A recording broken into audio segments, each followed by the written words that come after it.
ఇలా హుజురాబాద్లో పట్టణంలో dumping yard పెడతా ఉన్నారు. ఎట్టు పరిస్థితిలో ఆ డంపింగ్ యార్డు హుజురాబాద్లో పెట్టడానికి వీల్లేదు అని నేను డిమాండ్ చేస్తున్నా కదా. అసెంబ్లీ సాక్షిగా నేను డిమాండ్ చేసిన.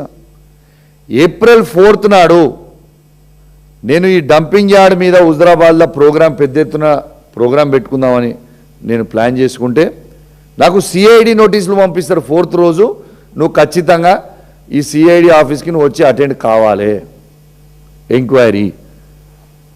ఎందుకు హుజురాబాద్లో మా డంపింగ్ యార్డ్ వద్దు అని నేను పోరాటం చేయొద్దా? నేను ఆడ పోరాటం చేస్తా అని అనుకోగానే నాకు సిఐడి నోటీసులు ఇస్తారా? 4th కాకపోతే 5th ఇవ్వాల్సింది, 6th. 4th రోజు నా ప్రోగ్రామ్ ఆడ డంపింగ్ యార్డ్ కింద ఉంది కాబట్టి సిఐడి నోటీస్ 4th ఇస్తావు. సరే 4th నువ్వు ఇచ్చినావు, నేను వస్తా, చట్టాన్ని గౌరవిస్తా కావచ్చు. నేను 5th రోజు, 6th రోజు, 7th రోజు పెట్టుకుంటా. ఎట్లా ఆపగలుగుతావు?